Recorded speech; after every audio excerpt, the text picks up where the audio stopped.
How to delete your BeReal post.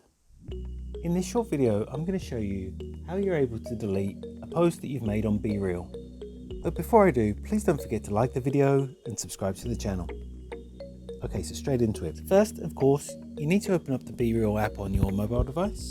Once in the app, it should show you your latest post here like it does on mine. And it's very simple to be able to delete this.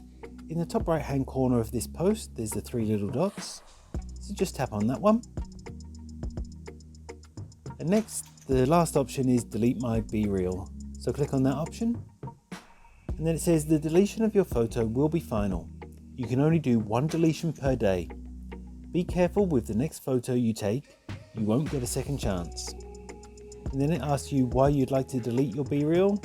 So you just choose one of the options. So I'm just going to say I don't like my BeReal. And then at the bottom, I'm going to click the red button that says delete my BeReal. And then it's deleted. And that's all it takes to delete your BeReal post. If you found this video helpful, I'd love it if you liked the video and subscribe to my channel.